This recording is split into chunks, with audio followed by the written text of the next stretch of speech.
is working. This is where we live, or a representation of it.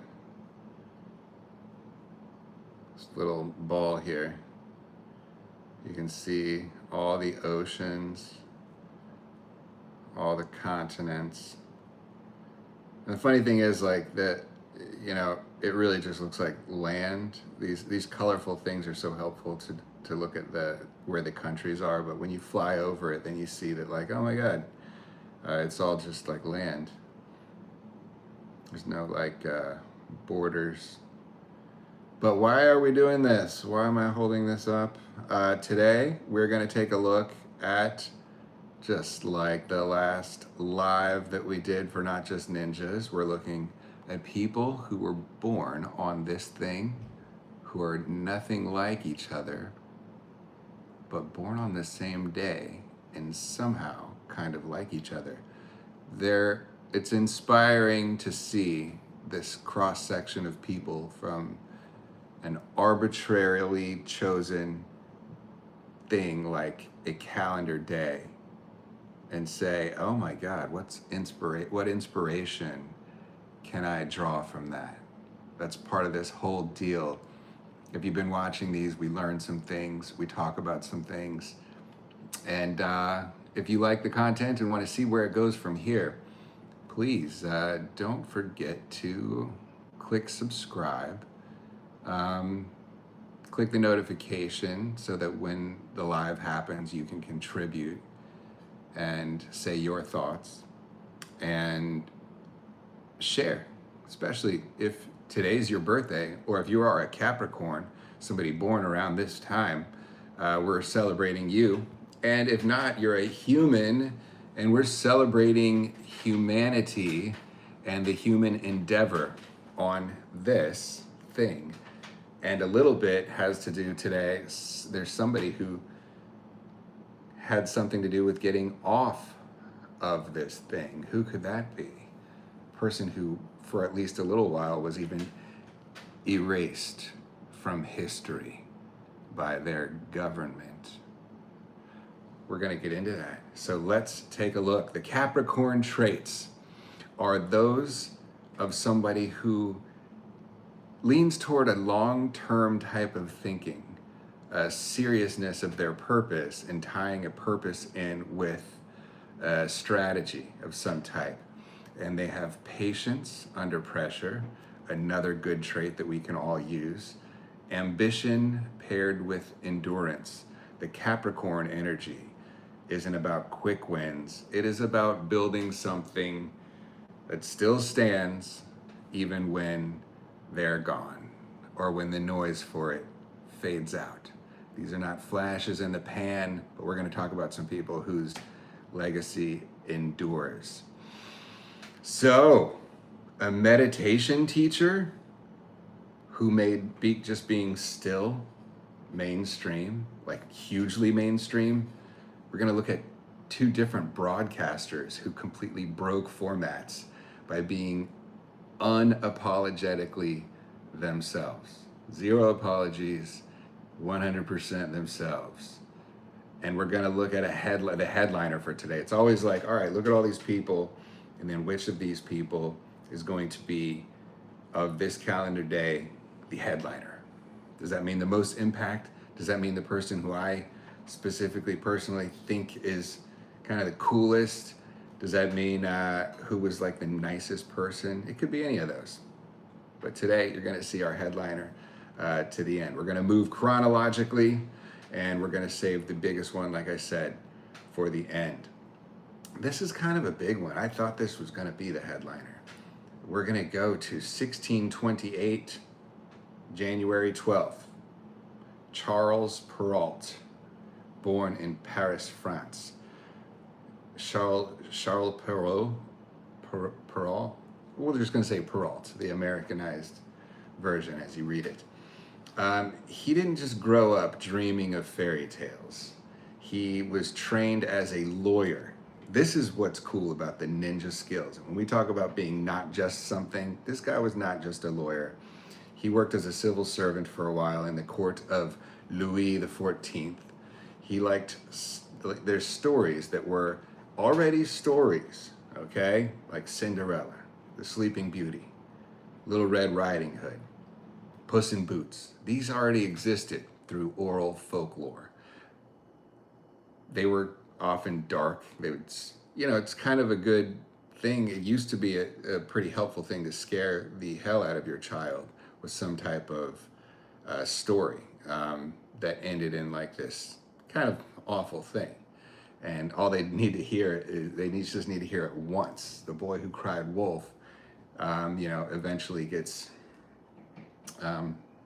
eaten by a wolf, and you learn that, like, oh my God, maybe it's not good to just have fun and shout out things that are jokes, because you might get one day when you need it, people are going to be like, that's the jokey kid. That's the guy who told us there was a wolf up there.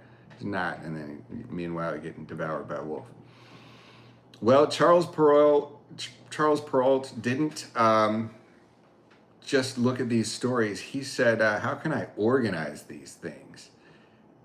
What he did was kind of radical with these stories. He wrote the stories down and reshaped them to have a moral structure that could be kind of stamped and repeatable across the generations and across languages.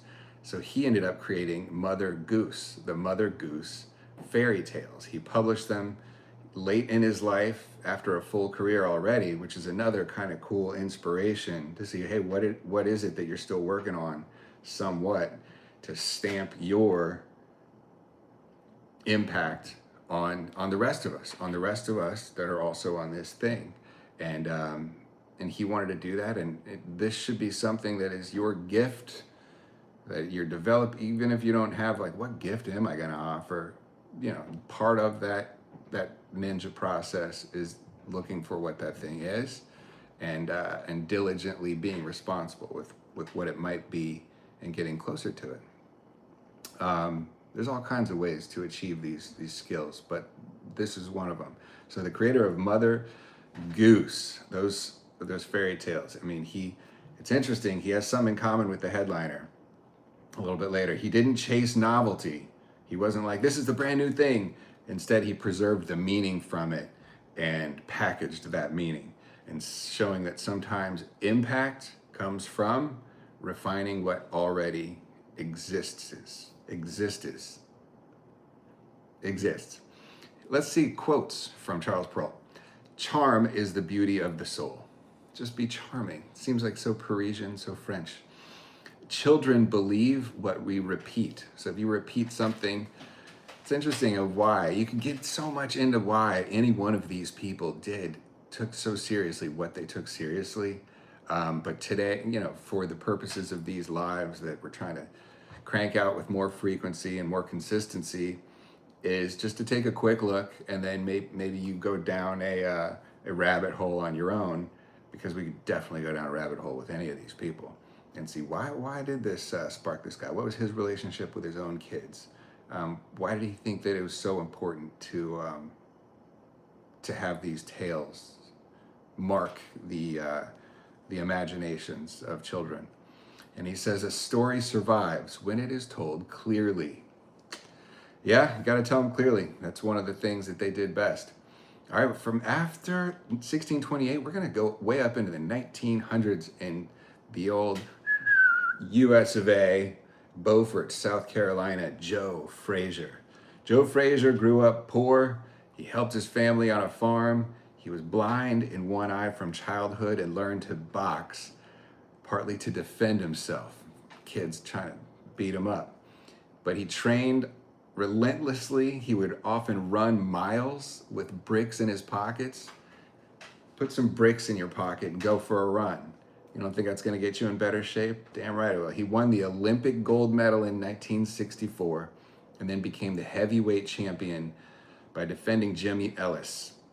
His defining kind of fight was when he defeated Muhammad Ali in what they called the fight of the century. So he became the undisputed heavyweight champion of the world at a time when that really, really meant something. That was something we all, not we if you weren't there, but as a group, that we all kind of had an interest in, a stake in. Like, who is the heavyweight champion of the world? This person's kind of an icon. His style was like, he had an iron chin. He could get hit, but it wasn't knocking him down. I'm vaguely recalling the line, "Down goes Frazier, down goes Frazier." So it seemed like it was a pretty unusual thing when Frazier actually went down, because of how much he could take that hit, and he had a devastating left hook. He wasn't flashy, but he was unstoppable in the ring. And when you can't when you can't out talk, out hype, you outwork. That was his kind of MO. He's gonna outwork you. And his quotes from Joe Frazier were, "You don't get respect by backing up." Hey, go right at it.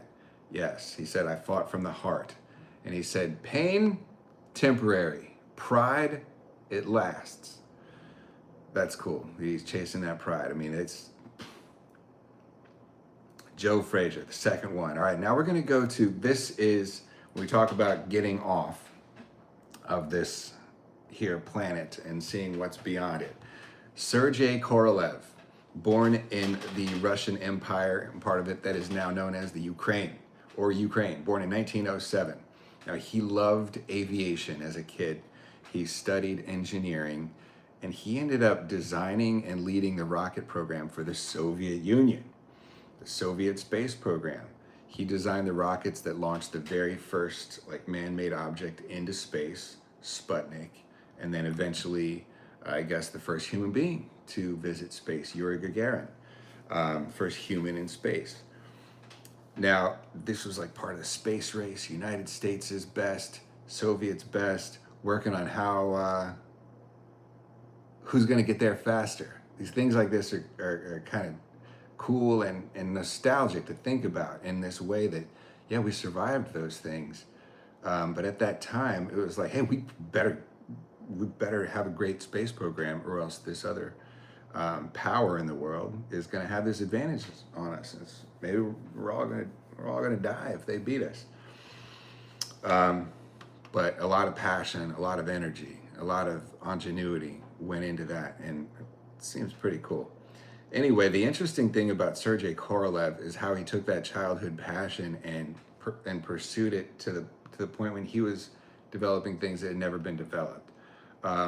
He did real world work, and he got no credit for it. He was even put in prison by the government at the time, I think for about 2 years. And then when he died, it was like, what did he die of? And they're like, we're not really sure what he died of. For some reason, somebody had a reason to temporarily at least wipe him out of the history books. So there's not a whole ton that you can rely on that's true about him now. But let's go to some of his quotes. "Space flight will not forgive carelessness." I don't imagine it would. If you forget to close a door, tighten down a bolt, something like that, it's not going to be very forgiving. And this one I like. This quote from Korolev says, "The impossible is only temporary." Good to remember. Hey, that's impossible. Well, not right now. It's not possible right now, but it might be. Now we're going to go to another interesting person, Maherishi Mahesh Yogi, born in 1918 in Jabalpur, India. Now, he trained as a physicist before becoming a spiritual teacher, and he ended up popularizing transcendental meditation, just basically sitting there, breathing and being and just embracing what your actual existence and presence is without anything else. And there's a method for it and an advantage to it, to see what you are like when you are purely existing and what your consciousness is without being influenced by anything else. Now he brought this to the West, and it took on it took off in a big way, especially when celebrities such as like the Beatles kind of mentioned it and said like, "Wow, this is a big new thing, transcendental meditation. We should write a whole song about it. We should even pursue it as like part of our persona that we meditate." I think for that to go widespread, it meant that, and by the time he died, I guess he had a massive fortune from it, which is interesting with like the Mother Goose guy, a couple other people we're about to get into. He wasn't, yeah, he wanted to meditate clearly. He thought that there was a strength in that, but he also seemed to be pretty good at making this thing take on and be good at marketing it, which is that's some ingenuity right there, and that's kind of those ninja skills that we want to say, hey, I'm working on this thing, and I'm working on how this is relatable for other people so it can help. Now, what were the quotes from Maherishi? And sometime when you read about Maherishi Mahesh Yogi, you read they call him the Maherishi. So that might mean something. We're not going to go dig into that right now because I have to go start working. But his quotes, let's see. Life is not to be struggled with. Yeah. Well, some of our message here is that life is going to be a damn struggle, and it's about how you manage that struggle. And I think it is, I did a big, when I got into yoga and meditation personally myself, I do still attribute that, the deep dive I took into that for years kind of still exists and still lasts. Now for a while it was like, oh my God, this is a life-saving thing. And not only am I going to do it all the time, but I'm going to like dedicate, I had like 30, 40, 50 episodes of a podcast that were kind of centered around it actually. And it was a big part of life. And I still attribute that as part of how I can have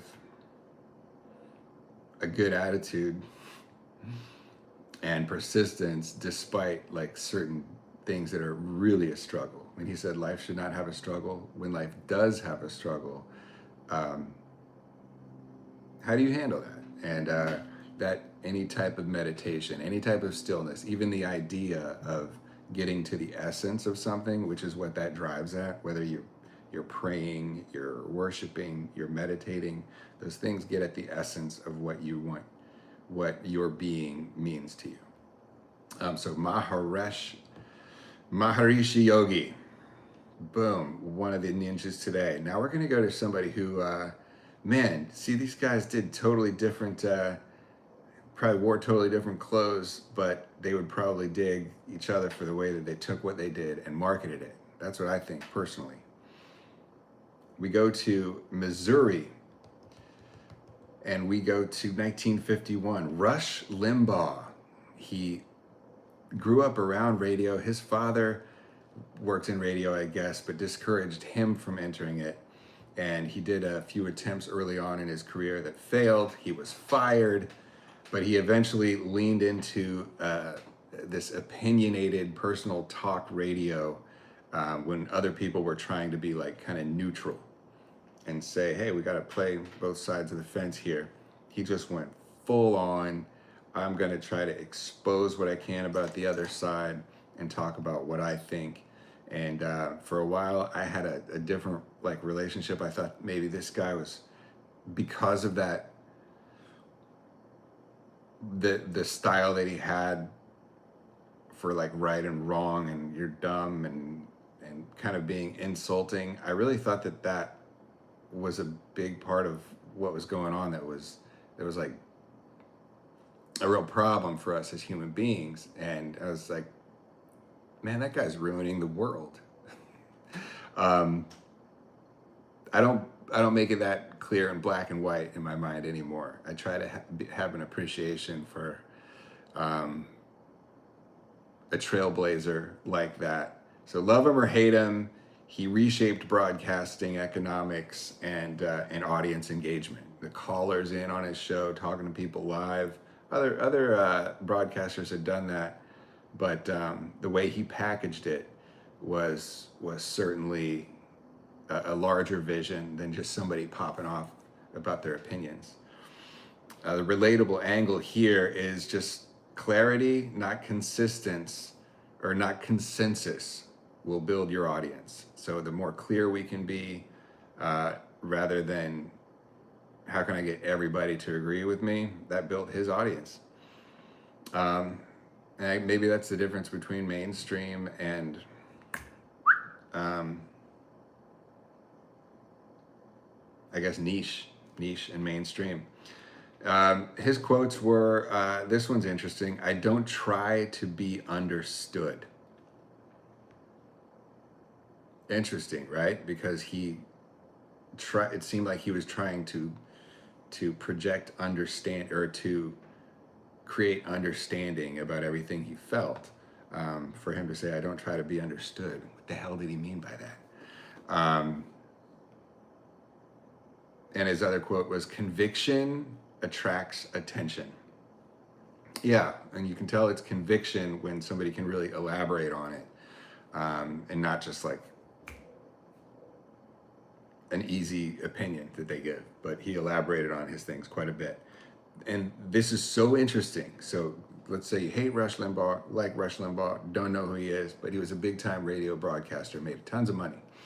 Now we go to the next ninja that we're celebrating on the same day, same freaking day, Howard Stern, born in New York City, New York. Isn't that crazy?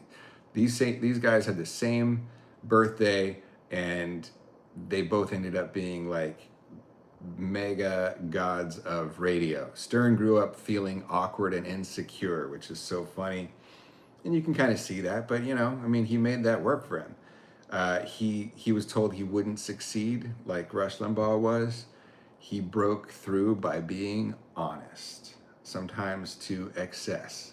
And later he evolved into one of the most respected long-form interviewers that there is. His greatest reinvention came after he got famous, when he signed a deal with like Sirius XM, like an exclusive deal. It was just unheard of. I can't remember how many millions of dollars, 100 million, 200 million, something even more than that, to sign with Sirius XM. Howard Stern's quote, his microphone must be really good too. His voice on that microphone, it's so intimate. It feels like you're the one there with him. That's a technical quality that he seemed to be good at. Hey, thanks for watching. Thanks for tuning in. I see you there. I appreciate all the support, and just for you checking it out to see if it's something you care about. Howard Stern says, I'm not for everybody. And he said, honesty makes people uncomfortable. Interesting. Does it? Honesty make people uncomfortable? I don't like that one, but I do like I'm not for everybody. And I like how he said you earn trust by being real. That seems to kind of be like the opposite of honesty makes people uncomfortable, because it's like, no, you can get trust by being real, which is honest. So good job, Howard Stern, packaged up your voice, and it took a while to get there, but you freaking did it. And now you have once again made an impact on the world. And now we get to our headliner, the last person that we're getting to today, born in Albuquerque, New Mexico of these United States, 1964. You may know him as the creator of Amazon, Jeff Bezos. Some of these people had this thing in common, that they were able to see a vision and work towards like this large scale, like one little piece of it. It wasn't just like, there's so many people that got on the radio and talked, but Rush Limbaugh, Howard Stern, they made empires out of it. There's a lot of people that sold something online. Jeff Bezos made a freaking legend out of it and still is. Bezos, he was a curious kid. He took apart household gadgets to see how they worked. He helped his grandpa on the farm. He talks about that quite a bit. In 1994, this is a funny story that he tells all the time, but so I've definitely heard it.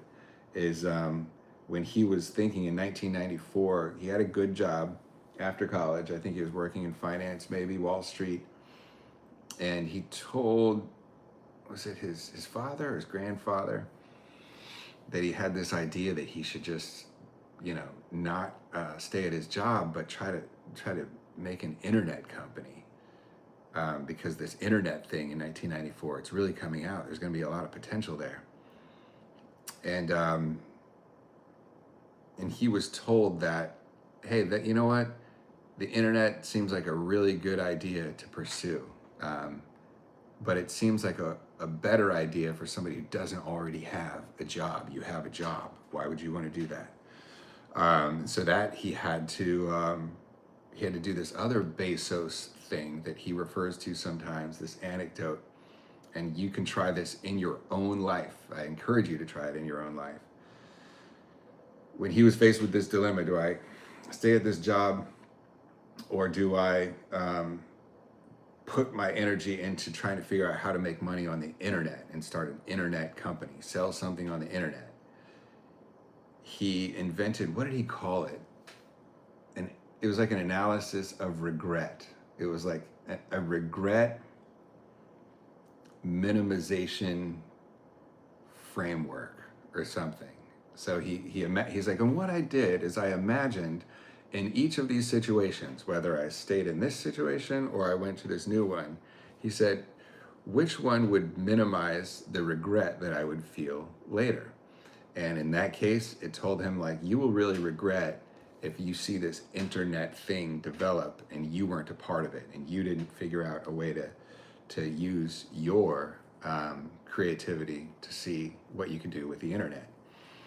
And so the rest is freaking really cool history. I mean, Amazon, for people don't say it anymore, but it's kind of fun to think about, like, oh, that was a bookstore. That was an online bookstore. Well, yeah, but he didn't say I want to have an online bookstore, and then that became successful, and then it turned into a bunch of other things. He knew it was going to be massive, and it wasn't just going to be books, but he said it's going to start with books for like 1,000 reasons that he had gone through and figured out. He's like, the inventory, the ease of shipment, the types of purchases you can make, they don't have expiration dates, they're not perishable, people get them all the time, people can send them around, and the logistics of them can be worked out. Like, for so many reasons, it became a bookstore first. And then that just took on until it became not only the everything store, but Amazon Web Services, the cloud, the data centers, Amazon Web Services is like way bigger than anything. I mean, now he's got the space flight company, going back to like tying together those other skills from Sergei Korolev with the passion for rocketry.